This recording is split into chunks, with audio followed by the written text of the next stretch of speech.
시청자 여러분 안녕하십니까? 라이브 투데이 시작합니다. 유엔 총회에 참석한 문재인 대통령이 도널드 트럼프 미국 대통령과 한미 정상회담을 열기로 했습니다. 문 대통령이 취임한 뒤 두 번째 한미 정상회담인데요. 네, 두 정상이 한반도의 안보 위기 해소를 위해 어떻게 의견을 모을지 주목됩니다. 이준삼 기자입니다. 유엔 총회에서 정상 외교를 벌이고 있는 문재인 대통령. 문 대통령이 도널드 트럼프 대통령과 한미 정상회담을 열기로 했습니다. 금요일 새벽 한미일 3국 정상회동과 별개로 두 정상은 따로 만날 예정입니다. 안건은 역시 북핵 문제가 될 것으로 보입니다. 트럼프 대통령은 유엔 총회 기조연설에서 이례적으로 긴 시간을 할애해 북핵 문제에 대한 입장을 밝혔습니다. 그만큼 북핵 문제를 심각하게 본다는 뜻입니다. 북한에 대해선 압박과 제재를 극대화해 대화 테이블로 끌어와야 한다는 게 양국의 기존 입장입니다. 유엔 안보리가 만장일치로 채택한 새 대북 제재 결의 2375 이외에도 추가 조치가 논의될 가능성도 적지 않습니다. 실제로 두 정상은 이달 초 북한의 6차 핵실험 직후 전화 통화에서 한미 미사일 지침의 미사일 탄두 중량 제한을 해제하기로 전격 합의하기도 했습니다. 북한 미사일에 대한 대응 역량을 강화하기 위한 조치였습니다. 일각에선 두 정상이 한국의 핵 추진 잠수함 보유에 합의할 수 있다는 전망을 내놓았습니다. 그러나 이런 전망을 다룬 일부 언론의 보도에 대해 청와대 관계자는 한미 정상회담에서 핵 추진 잠수함 도입 여부를 의제로 다룰 계획이 없다고 밝혔습니다. 트럼프 대통령의 관심사인 한미 자유무역협정 재개정 등 다른 현안이 논의될 수도 있습니다. 다만 어떤 경우에도 우선순위는 북핵 문제가 될 것으로 보입니다. 연합뉴스TV 이준삼입니다. 도널드 트럼프 미국 대통령은 유엔 총회 기조연설에서 완전 파괴라는 표현까지 써가면서 초강경 대북 경고 메시지를 보냈는데요. 네, 오늘 밤으로 예정된 문재인 대통령의 기조연설에서는 어떤 메시지가 나올지 주목됩니다. 뉴욕에서 고일환 기자입니다. 취임 첫 해의 유엔 총회에 참석한 문재인 대통령. 총회 기조연설을 통해 북핵 문제에 대한 해법을 밝힐 예정입니다. 북핵 문제 해결을 위해 공조하는 미국의 도널드 트럼프 대통령이 먼저 기조연설을 했습니다. 북한에 대한 완전한 파괴와 무역 금지 등 높은 수위의 표현들이 사용됐습니다. 이에 대한 청와대의 반응은 차분했습니다. 박수현 청와대 대변인은 최대 한도의 제재와 압박을 통해 비핵화만이 미래를 위한 유일한 길이라는 점을 북한이 깨닫도록 해야 한다는 것을 재확인한 것이라고 평가했습니다. 압박을 통해 북한을 대화 테이블로 복귀시킨다는 한미 양국의 기본 원칙엔 변화가 없다는 것입니다. 실제로 문 대통령도 최근 북한의 거듭되는 도발에 대해 강력한 경고 메시지를 보냈습니다. 우리에게는 북한이 우리와 동맹국을 향해 도발해올 경우 조기에 분쇄하고 재기불능으로 만들 수 있는 힘이 있습니다. 대화와 압박 중 압박에 더 무게가 간 상태입니다. 그러나 문 대통령은 기조연설에서 궁극적으로는 평화적인 방법으로 한반도의 위기가 해소돼야 한다는 점도 강조할 것으로 보입니다. 문 대통령은 19일 유엔 본부 공식 오찬에서도 국제사회가 일관되고 단합된 노력을 통해 북핵 문제를 평화적 근원적 방식으로 조속히 해결해야 한다고 강조했습니다. 이번 유엔 총회 일정 중 가장 중요한 기조연설을 앞두고 있는 문 대통령. 대화와 압박이라는 상반된 메시지의 수위를 어떻게 조절할지 주목됩니다. 미국 뉴욕에서 연합뉴스TV 고일환입니다. 유엔 총회 기조연설을 하기 위해 미국에 입국한 리용호 북한 외무상이 도널드 트럼프 미국 대통령의 북한 완전 파괴 발언에 대해 정면으로 비판한 것으로 알려졌습니다. 리 외무상은 개들이 짖어도 행렬은 간다는 말이 있다는 북한 속담을 인용하면서 개 짖는 소리로 우리를 놀라게 하려 생각했다면 그야말로 개꿈이라고 말했습니다. 그는 또 로켓맨 발언에 대해 어떻게 생각하느냐는 질문에 트럼프 대통령의 보좌관들이 불쌍하다고 답한 것으로 전해졌습니다. 리 외무상의 뉴욕 방문을 계기로 북미 접촉이 이뤄질지도 모른다는 추측도 나왔지만 양국 간 대립 상황을 고려할 때 그 가능성이 높지는 않다는 관측이 우세합니다. 니키 헤일리 유엔 주재 미국 대사는 도널드 트럼프 대통령은 북한과의 전쟁을 원하지 않는다고 말했습니다. 헤일리 대사는 CBS 방송에 출연해 트럼프 대통령이 북한 완전 파괴를 언급한 데 대해 설명하며 이같이 밝혔습니다. 또 우리는 북핵 위기를 해결하기 위해 할 수 있는 모든 외교적 노력을 해왔다며 그것을 포기하지 않을 것이라고도 강조했습니다. 헤일리 대사는 ABC 방송과의 인터뷰에서는 트럼프 대통령이 김정은 위원장을 로켓맨이라고 칭한 데 대해 국제사회가 모두 김 위원장을 로켓맨이라고 언급한다고 옹호했습니다. 뉴욕을 방문 중인 문재인 대통령이 미국 재계 유력 인사들을 만나 적극적인 투자를 요청했습니다. 네, 한반도 북핵 위기에도 한국 경제는 지극히 안정적이라는 점을 강조하고 새 정부의 경제개혁 방향이 반기업적이거나 기업을 제약하는 것이 아니라고 설명했습니다. 뉴욕에서 이경희 기자입니다. 문재인 대통령이 골드만삭스, 시티그룹 등 세계를 주무르는 금융계 리더들을 만났습니다. 한반도 위기에 자칫 국내 투자가 위축될까 직접 나선 겁니다. 문 대통령은 지난 60여 년간 북한과의 대치 상황에도 우리 경제가 꾸준히 발전해온 사실을 언급하면서 한국 경제는 여전히 안정적임을 강조했습니다. 한국 경제의 기초 체력은 여전히 튼튼하고 충분한 외환 보유액 등 대외 건전성도 안정적입니다. 나는 지금이야말로 다시 도약하는 한국 경제에 투자해야 할 시점이라고 자신 있게 말씀드립니다. 또 한미가 굳건한 동맹에 기반해 평화적으로 북핵 문제를 해결한다면 한반도는 더 매력적인 투자처가 될 것이라고 말했습니다.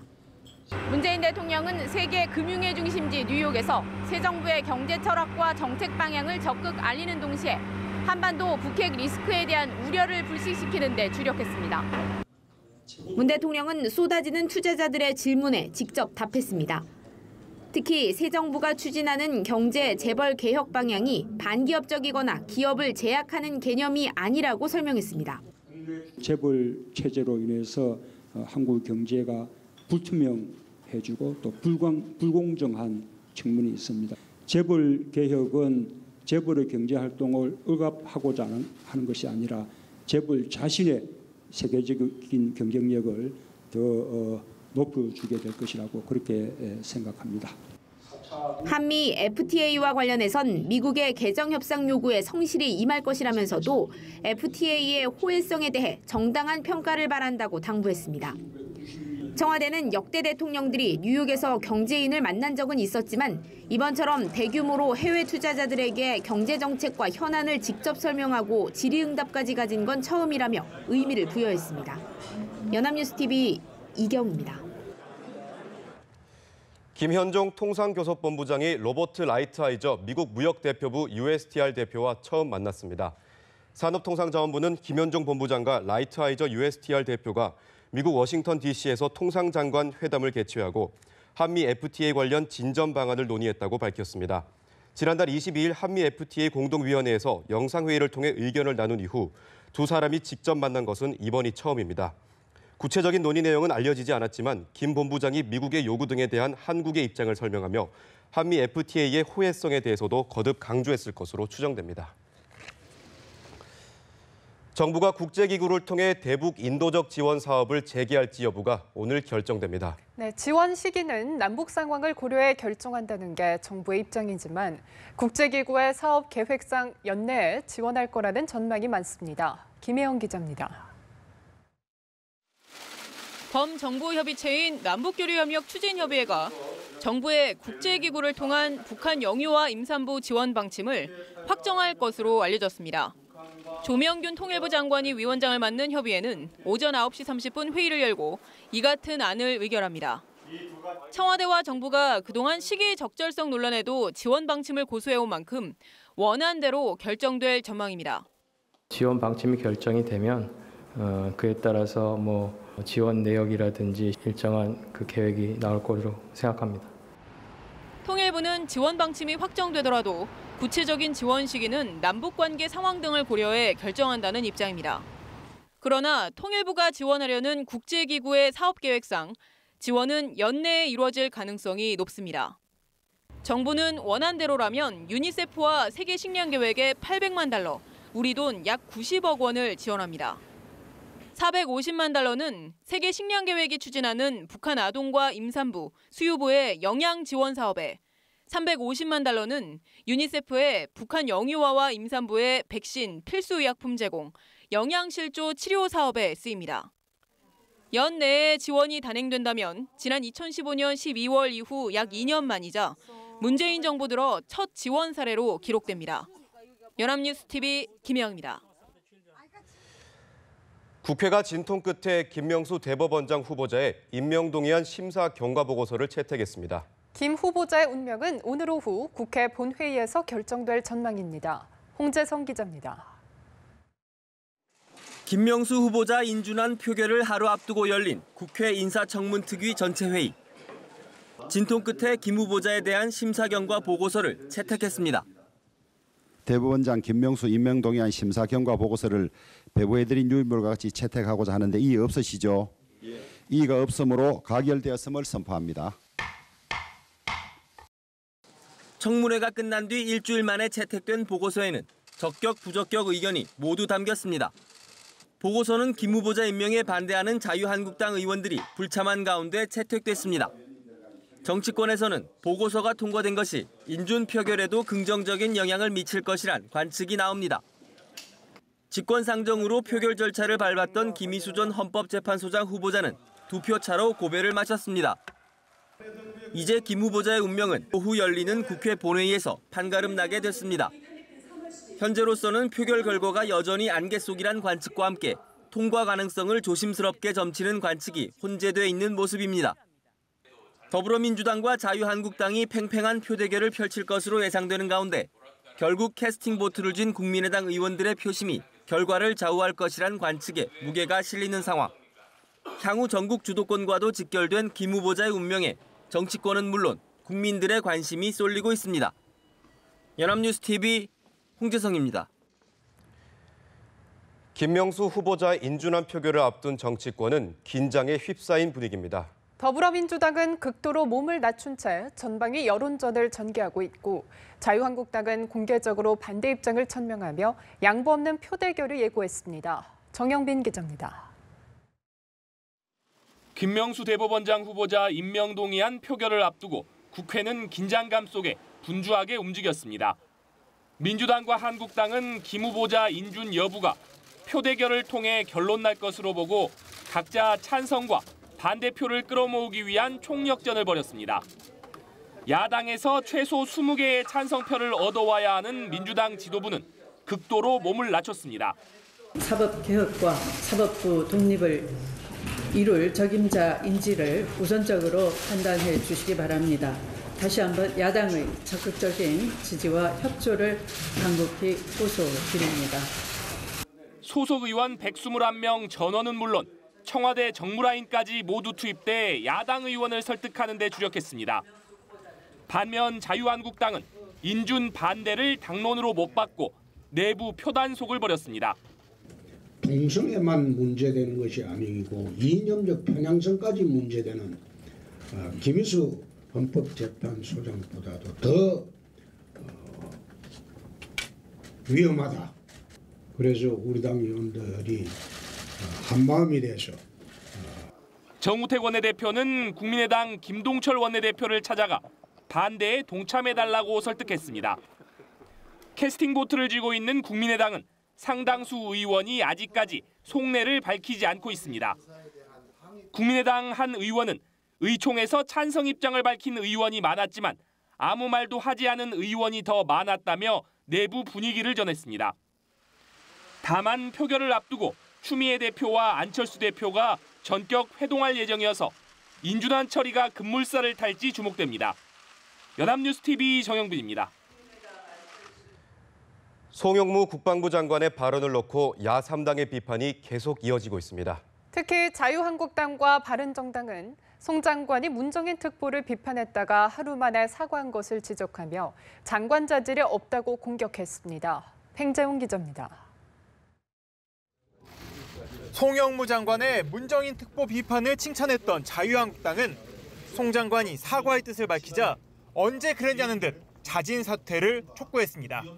또 송 장관에게 공개 경고를 한 청와대를 향해서도 군 사기를 떨어뜨린 행동이었다고 지적했습니다. 참으로 나약하고 한심하고 배짱 없는 국방장관이라고 저는 규정짓겠습니다. 차라리 청와대는 문정인 특보를 국방장관으로 임명하시기 바랍니다. 국민의당 역시 집권 세력의 자중질환이 레드라인을 넘었다며 청와대와 여당을 향해 대한민국 망신을 그만시키라고 목소리를 높였습니다. 좌측 깜빡이 켜고 우회전, 우측 깜빡이 켜고 좌회전, 우왕좌왕, 오락가락 끝에 결국 서로 치고받고 싸우는 꼴입니다. 바른정당은 대통령의 참모에 불과한 안보실장이 국방부 장관을 공개 모욕한 것이 매우 잘못됐다며 외교 안보 라인의 전면 교체를 촉구했습니다. 지금 안보 체계 자체가 제대로 정부 조직법이나 원리대로 작동되지 않고 있다는 것의 자백이나 다름이 없습니다. 더불어민주당은 송영무 장관에 대해 공식 반응을 자제했습니다. 하지만 당내에선 송 장관의 돌발 발언을 문제 삼으며 외교안보팀의 엇박자를 걱정하는 의견이 나왔습니다. 연합뉴스TV 팽재용입니다. 국민의당과 바른정당 의원 모임인 국민통합포럼이 어제 국회에서 공식 출범했습니다. 모임에 참석한 국민의당 의원 8명과 바른정당 의원 8명은 우선 광주 5.18 묘역과 박정희 전 대통령 생가 합동 방문을 추진하고 이후 민생 현장도 함께 방문하기로 했습니다.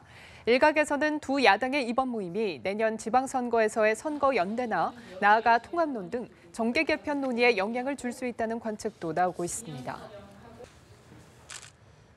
이명박 정부 국가정보원의 불법 행위 전반에 관여한 수사가 급물살을 타고 있습니다. 핵심 피해자들이 속속 강도 높은 조사를 받고 있는 가운데 검찰은 다음 주쯤 수감 중인 원세훈 당시 국정원장을 불러 조사하는 방안을 검토 중입니다. 정호윤 기자입니다. 국정원 간부로 민간인 댓글 부대를 관리한 민병주 전 심리전단장의 구속 이후 검찰 수사가 한층 탄력을 받고 있습니다. 원세훈 전 국정원장의 지시에 따라 댓글 부대 등이 운영됐다는 진술을 확보한 만큼 검찰 수사는 윗선을 정조준하고 있습니다. 검찰 관계자는 이번 주 민 전 단장을 집중 조사한 뒤 원세훈 전 원장 소환을 판단할 것이라며 사실상 윗선에 대한 수사를 예고했습니다. 검찰은 이번 주 민 전 단장 등 핵심 인물들에 대한 기반 조사를 마친 뒤 다음 주 원 전 원장을 불러 조사할 것으로 알려졌습니다. 민 전 단장의 직속 상관이었던 이종명 전 국정원 3차장을 피의자 신분으로 소환 통보한 것도 예정된 수순으로 풀이됩니다. 댓글 공작과 외곽팀 운영비 지원 등을 지시했는지 여부는 물론 수사가 진행 중인 블랙리스트 작성 이행 의혹도 조사 대상이 될 것으로 보입니다. 검찰은 또 이른바 박원순 서울시장 제안 문건 사건을 서울중앙지검 공안 2부에 맡기고 본격 수사에 나섰습니다. 또 당시 국정원 심리전단의 지시 아래 박 시장에 대한 반대 집회를 연 의혹을 받아온 보수단체 간부의 거주지를 압수수색하고 곧바로 소환하는 등 수사의 고삐를 바짝 쬐습니다. 연합뉴스TV 정호윤입니다. 검찰이 배우 문성근 씨와 김여진 씨의 합성 나체 사진을 만들어 유포한 국가정보원 직원들에게 구속영장을 청구했습니다. 네, 국가정보기관이 개인의 인격을 짓밟은 매우 심각한 사안이라는 점에서 국정원 수뇌부뿐만이 아니라 실무진에게까지 책임을 묻겠다는 겁니다. 보도에 이재동 기자입니다. 서울중앙지검이 이명박 정부 시절 국가정보원 심리전단 팀장이던 유모 씨와 팀원 서모 씨에게 구속영장을 청구했습니다. 이들은 2011년 5월 배우 문성근 씨와 김여진 씨의 합성 나체 사진을 만들어 보수 성향의 인터넷 카페에 올린 것으로 조사됐습니다. 검찰은 과거 문 씨가 2012년 총선과 대선을 앞두고 야당 통합운동을 전개하자 국정원이 문 씨의 이미지를 실추시킬 목적으로 합성 사진을 뿌린 것으로 보고 있습니다. 김 씨 역시 국정원에서 자편향 배우로 분류돼 문 씨와 함께 공격 대상이 된 것으로 알려졌습니다. 그야말로 국격을 있는 대로 추락시킨 것에 대해서 개탄스럽게 생각을 합니다. 검찰이 국정원 사이버 여론조작 수사에 나선 이후 팀장급 중간 간부와 실무자에게 구속영장을 청구한 것은 처음입니다. 검찰은 이들의 신병을 확보한 뒤 윗선의 관여 여부를 확인할 방침입니다. 이와 함께 검찰은 국정원이 친정부 성향 연예인을 육성하려 한 정황을 파악해 사실관계 확인에 나섰습니다.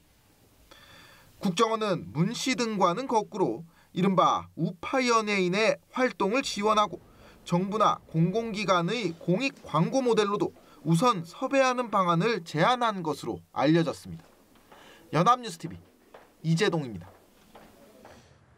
채용비리 혐의를 받는 한국항공우주산업 카이 임원에게 청구한 두 번째 구속영장이 또 기각됐습니다. 서울중앙지법은 지원 서류를 조작하는 등의 방식으로 정상적으로는 합격하지 못했을 10여 명을 정규직 사원으로 채용한 혐의를 받는 이모 카이 경영관리본부장의 구속영장을 기각했습니다.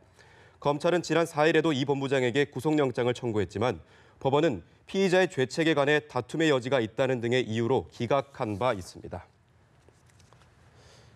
강원랜드를 비롯한 채용비리 의혹을 받아온 전국 공공기관 4곳을 검찰이 동시다발적으로 압수수색했습니다. 청년 구직자들을 올려온 공공기관 채용 비리와의 전면전이 본격 시작됐습니다. 이소영 기자입니다. 검찰이 1차 압수수색에 나선 공공기관은 모두 4곳입니다. 강원랜드와 한국서부발전, 대한석탄공사와 한국디자인진흥원 등 전국에 걸쳐 있습니다.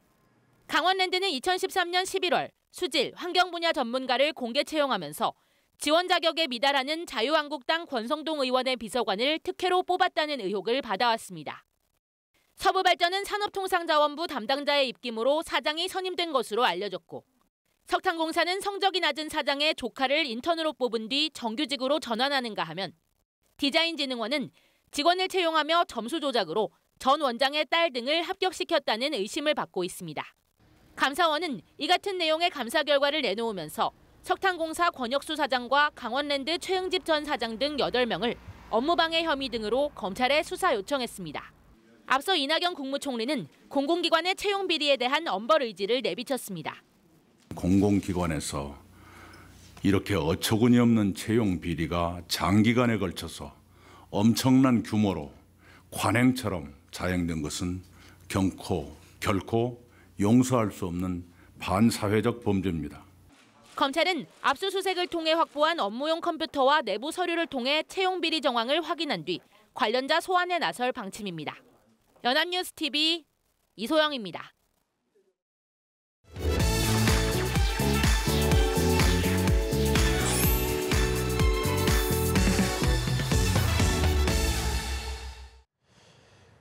어젯밤 서울의 한 공장과 지방 돼지 축사에서 불이 나 모두 1억 원 이상의 재산 피해가 발생했습니다. 또 서울 성북구 정릉동에서는 크레인이 전도돼 한 명이 골절상을 입었습니다. 사건 사고 소식 정주희 기자입니다. 빨간 불길이 치솟고 소방관들이 분주하게 움직이며 진화에 나섭니다. 어제 저녁 7시 30분 서울시 금천구 시흥동의 한 공장 작업장에서 불이 나 약 1시간 반 만인 밤 10시 20분쯤 꺼졌습니다. 다행히 인명피해는 없었지만 이 불로 1억 6천만 원의 재산 피해가 났습니다. 소방당국은 작업장 내 기계 과열로 불이 난 것으로 보고 정확한 화재 원인을 조사하고 있습니다. 16톤짜리 크레인이 옆으로 누워 있습니다. 어제 저녁 6시 40분쯤 서울시 성북구 정릉동의 한 신축 공사장에서 크레인이 주택가로 전도돼 인부 1명이 다리에 부상을 입고 병원으로 옮겨졌습니다. 소방당국은 집안이 내려앉으면서 크레인이 옆으로 넘어진 것으로 추정했습니다. 밤 10시쯤에는 경상남도 함안군의 한 돼지 농장에서 불이 나 돼지 800마리가 불에 타 죽었습니다. 불은 1억 5천여만 원의 재산 피해를 내고 40여 분 만에 진화됐습니다. 연합뉴스TV 정주희입니다.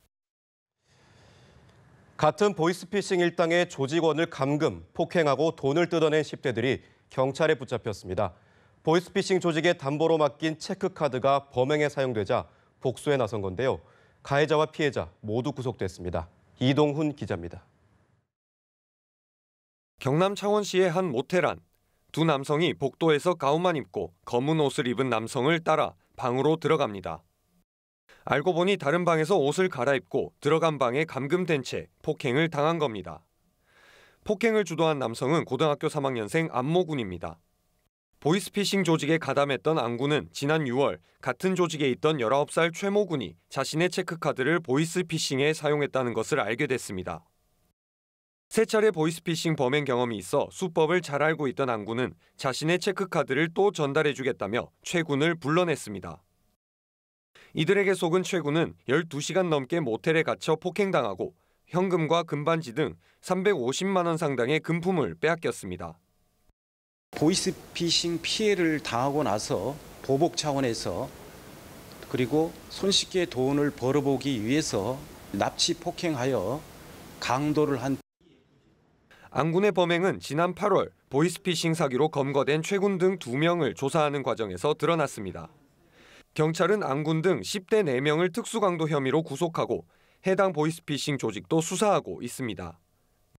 연합뉴스TV 이동훈입니다. 부산과 강원도 강릉에서 발생한 또래 10단 집단 폭행 사건의 주범들이 구속된 데 이어 최근 충남 천안에서 발생한 또래 폭행 사건 가해자 2명도 구속됐습니다. 충남 동남경찰서는 또래를 폭행한 혐의로 14세 A양 등 2명을 구속했습니다. 법원은 피고인들이 도주할 우려가 있고 소년범으로서 구속해야 할 부득이한 사유가 있다며 영장 발부 이유를 설명했습니다. A양 등은 지난 12일 천안의 한 빈집에서 SNS를 통해 알게 된 또래 여중생을 마구 때리고 폭행 장면을 촬영한 동영상을 유포한 혐의 등을 받고 있습니다. 마약류로 분류돼 재배와 흡연이 금지된 대마를 도심의 사무실에서 재배한 일당이 경찰에 붙잡혔습니다. 1년간 7억 원치나 팔았다고 합니다. 김재홍 기자가 보도합니다. 부산의 도심에 자리 잡은 평범한 사무실입니다. 안으로 들어가 보면 대마초가 자라고 있습니다. 경찰이 적발한 40살 A씨 등 4명은 2015년 8월부터 1년간 시가 7억 원 상당의 대마초와 그 추출물을 지인들에게 팔아넘겼습니다. 이게 밀폐되어 있었기 때문에 외부에서는 전혀 몰랐습니다. 도심지 내에서 그렇게 하리라고는 생각을 못했습니다. 이들은 사무실을 암실로 만들어 물 영양분, LED 불빛을 사용하는 수경 재배로 대마초를 재배했습니다. 재배 기간은 흙에서 키울 때보다 4분의 1로 줄었습니다. 인터넷을 참고했다는 A씨 일당은 수요가 늘어나자 경기도의 한 농가까지 빌렸습니다.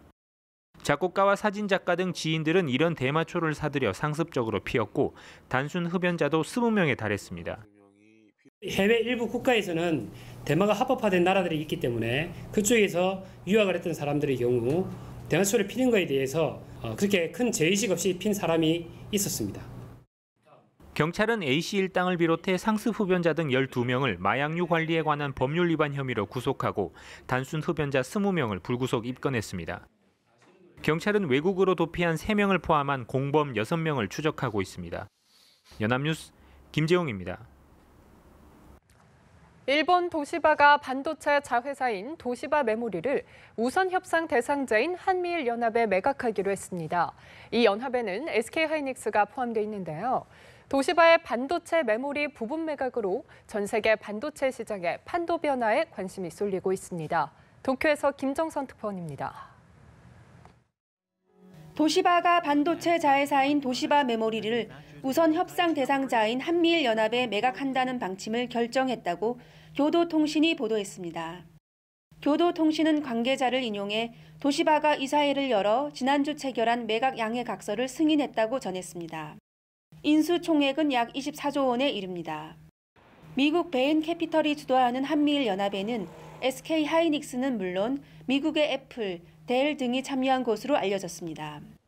상케이 신문에 따르면 한미일 연합의 지분 구조는 베인캐피털 측이 49.9%, 도시바가 40%, 일본 기업이 10.1%로 알려졌습니다. SK하이닉스 지분은 베인캐피털 측에 포함됐으며 의결권은 일부 제한될 것으로 전해졌습니다. 일본 기업으로는 광학기기 업체 호야가 출자자로 거론된다고 아사히 신문이 전했습니다. 이사회의 승인 과정엔 막판까지 인수 의지를 보여온 경쟁자 미국 웨스턴 디지털 주도의 또 다른 미일 연합과의 사이에 상당한 저울질이 있었다는 관측입니다. 이 과정에서 웨스턴 디지털 측의 소송 대응 비용을 베인캐피털과 SK하이닉스가 부담하기로 하면서 오랜 협상의 추가 기울어진 것으로 통신은 분석했습니다. 도시바의 매각 방침 표명 이후 7개월간의 조정 작업이 사실상 마무리되는 것으로 전해지면서 이후 반도체 시장에 어떤 판도 변화가 올지 주목됩니다. 도쿄에서 연합뉴스 김정선입니다. 미국 중앙은행인 연방준비제도가 다음 달부터 보유자산을 축소하기로 했습니다. 연준의 현지 시간으로 19일부터 20일 이틀간 이뤄진 통화정책회의 연방공개시장위원회 정례회의를 마치고 이같이 결정했다고 밝혔습니다. 연준은 일단 다음 달 100억 달러 규모를 시작으로 양적 완화 정책으로 4조 5천억 달러까지 늘어났던 보유자산을 축소해 나간다는 방침입니다. 연준은 그동안 국채와 주택저당 증권의 만기가 돌아오더라도 이를 다시 매입하는 방식으로 유동성을 유지해왔습니다. 한편 기준금리는 시장의 예상대로 1에서 1.25%로 동결됐습니다. 지하철 24시간 운행을 추진 중인 서울교통공사가 2호선에 우선 적용하는 방안을 검토하고 있습니다. 서울 순환 노선으로 야간 승객들이 많기 때문인데 택시업계의 반발 등 넘어야 할 산도 많아 보입니다. 박수주 기자입니다. 서울교통공사가 지하철 2호선의 주말 24시간 운행을 검토 중입니다. 김태우 사장은 최근 기자들과 만나 매주 금요일과 토요일 2호선을 24시간 시범 운행하겠다는 구상을 밝혔습니다. 2호선이 서울을 순환하는 데다 홍대 입구와 강남역 등 야간 이용 수요가 높을 것으로 예상되기 때문입니다. 이후 서울과 인천을 잇는 7호선을 거쳐 전 노선으로 확대하겠다는 계획도 밝혔습니다. 연간 6천억 원이 넘는 경제 효과가 예상된 영국 런던의 나이트 튜브처럼 24시간 운행이 새로운 경제 수요를 창출할 것이라는 기대가 담겨 있습니다. 막차 시간에 쫓기던 시민들은 환영한다는 입장입니다. 놀다 보면은 12시 넘기는 건 기본인데 되게 자주 이용할 것 같아요. 반면 우려도 적지 않습니다. 당장 택시업계에 강한 반발이 예상됩니다. 공사는 심야 경제활동 인구가 늘어나면 택시업계에도 도움이 될 거란 입장이지만 택시기사들의 생각은 다릅니다.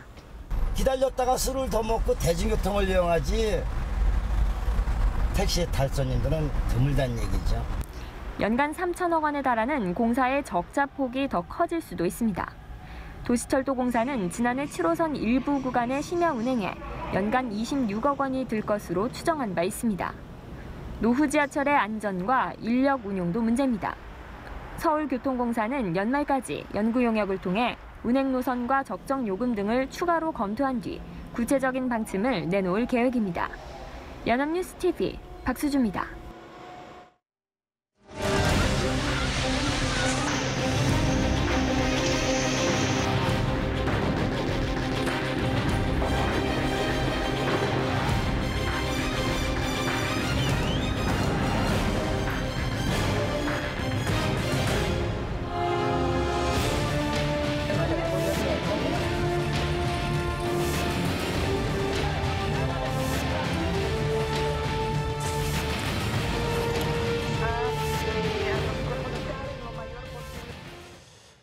멕시코에서 규모 7.1의 강진이 발생해 사망자가 200명을 넘었고 현지 교민 사망 소식도 들려왔습니다. 최근 발생한 규모 8.1의 강진 피해를 수습하기도 전에 또 대규모 지진이 멕시코를 강타했는데요. 네, 불의 고리에서 일어나고 있는 이딴 강진을 김동혁 기상전문기자와 함께 자세히 알아보겠습니다. 어서 오세요. 네. 어서 오세요. 전해드린 대로 멕시코에서 강진이 또 발생했습니다. 안타깝게도 사망자가 200명을 넘었고 멕시코 지금 어떻습니까? 예, 지금 현지 시간으로 19일 오후 1시를 좀 넘은 시각이었습니다. 멕시코 시티에서 남동쪽으로 한 100km 떨어진 이 푸에블라주에서 규모 7.1의 강진이 발생했습니다. 네.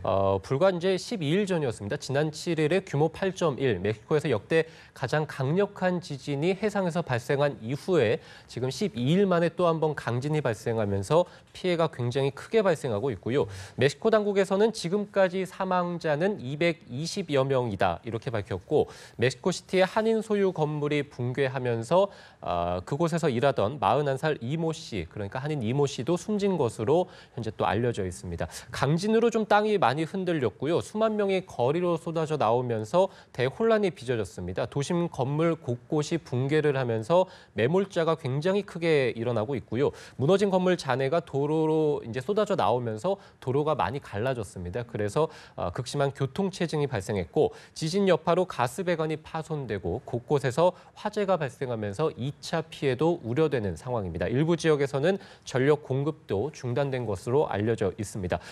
말씀드린 대로 고층 건물이 상당히 좀 많이 붕괴됐기 때문에 매몰자 피해자들이 좀 많이 발생하고 있습니다. 따라서 앞으로도 사상자가 더 일어날 가능성이 충분히 있는 것 같고요. 초등학교가 무너지면서 어린 학생들의 인명 피해도 굉장히 크게 일어나고 있습니다. 멕시코 역사상 최악의 그 지진을 꼽는다면 1985년에 일어났던 규모 8.1의 지진이었습니다. 당시에 1만여 명이 사망한 것으로 알려지고 있는데요.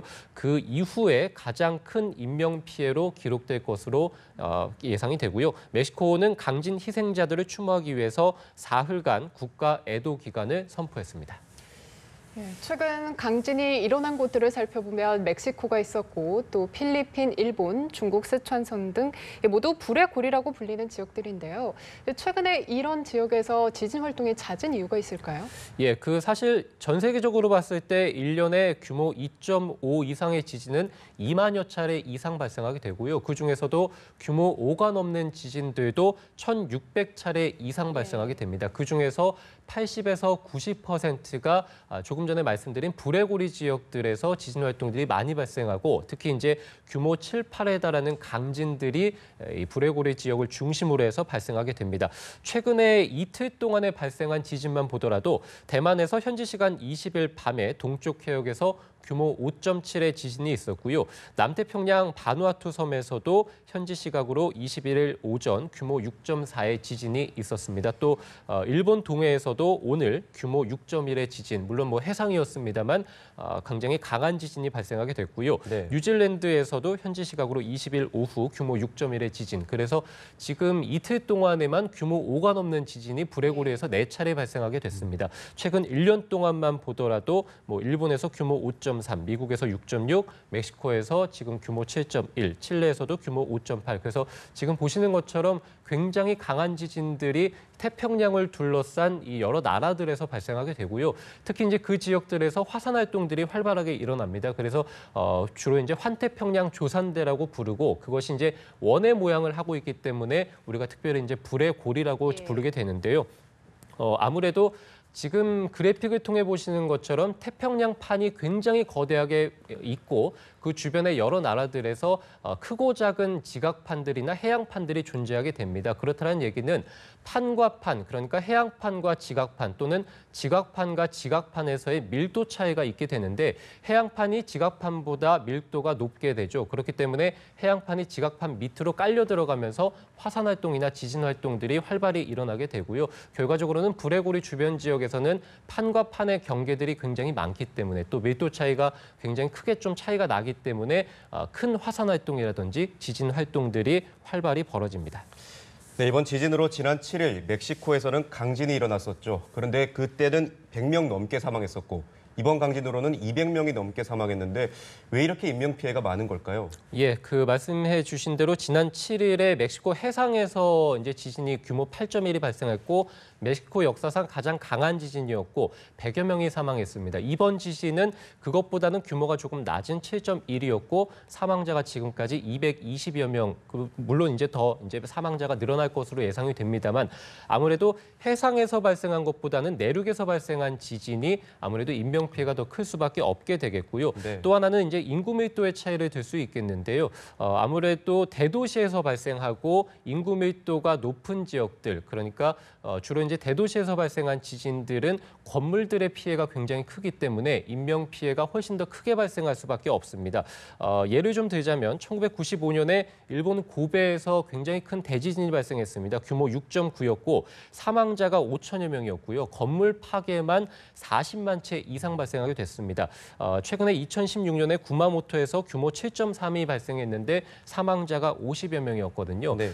이 인명 피해 차이가 굉장히 큰 것은 역시 고베 지역의 인구 밀도가 10배 이상 차이 나기 때문에 아무래도 큰 지진으로 인해서 인명 피해가 크게 발생하게 됐고요. 또 하나는 내진 설계를 들 수 있습니다. 그래픽을 통해 보시겠습니다만 2010년에 아이티에서 규모 7.0의 지진이 발생했을 때 31만여 명이 사망했는데요. 왼쪽을 보시면은 건물들이 조각조각으로 완전히 붕괴된 것을 볼 수 있습니다. 반면에 오른쪽에서의 지진은 같은 해에 칠레에서 규모 8.8의 지진이었습니다. 그러니까 옆에서 보시는 아이티에서의 지진보다는 에너지 차이가 500배 차이가 났습니다만 보시는 것처럼 건물이 군데군데 이제 가운데로 두동강 난 모습을 볼 수 있습니다. 그래서 내진 설계가 비교적 잘 갖춰져 있었기 때문에 당시에 인명피해는 550여 명이 사망하는 것에 그쳤거든요. 그래서 물론 대지진이 발생했고 인명피해가 굉장히 크게 발생합니다만 지진이 발생하게 되면은 해상보다는 내륙에서 그리고 내륙 중에서도 인구密도가 높은 곳 그리고 내진 설계가 잘 갖춰지지 않은 곳에서 인명피해가 크게 발생하게 됩니다.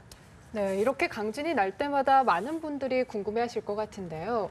저희가 날씨는 매일 예측을 하는데 지진은 아예 예측을 할 수 없는 분야인지 궁금하거든요. 네, 그 날씨를 우리가 예측할 수 있는 것은 결국에는 관측을 기반으로 통해서 하기 때문입니다. 그래서 해상이라든지 또는 이제 지상이라든지 또는 하늘도 우리가 위성이라든지 여러 관측 장비들을 통해서 관측을 하기 때문에 그것을 기반으로 예측을 하게 되거든요. 반면에 우리가 이제 지각 활동이라는 것은 굉장히 땅 속에 넓고 그리고 깊게 됩니다. 그렇기 때문에 관측을 하기가 쉽지 않고 따라서 그 관측이 제대로 되지 않기 때문에 예측을 하는 것이 조금 어렵습니다. 그렇기 때문에 이제 주기설이 나오게 되는데요.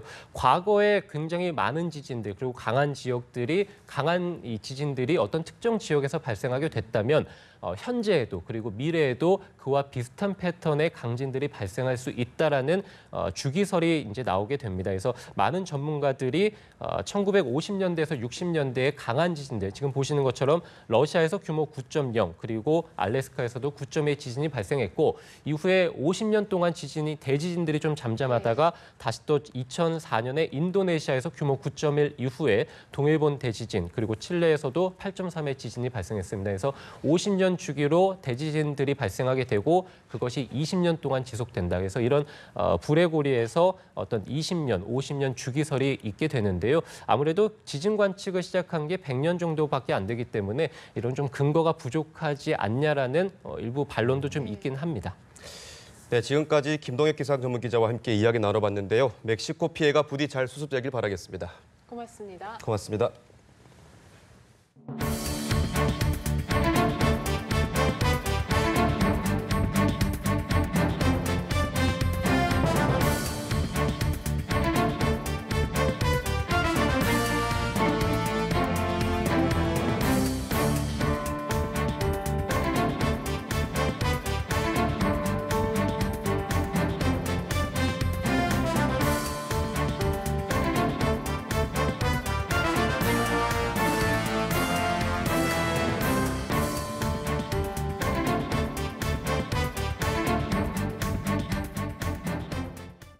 하루의 주 일정을 미리 살펴보는 보도국 AMPM 시간입니다. 9월 21일 목요일 오늘의 주 일정 함께 보시겠습니다. 평창올림픽 조직위원회가 2018 평창 동계올림픽에서 사용할 메달을 공개합니다. 그동안의 올림픽 메달들은 오륜기를 중심으로 개최국 특유의 색과 문화를 나타낸 문양을 담아온 만큼 오늘 공개될 메달의 모습에 기대감이 더욱더 커지고 있는데요. 서울에서뿐만이 아니라 미국 뉴욕에서도 평창올림픽의 메달이 공개될 예정입니다. 유엔 총회 참석을 위해 미국을 방문 중인 문재인 대통령이 직접 메달을 공개하고 평창올림픽 홍보에 나설 예정입니다. 정부가 오늘 국제기구를 통해 영유아와 임산부 등 북한의 취약계층을 돕는 사업에 800만 달러를 지원할지를 결정합니다.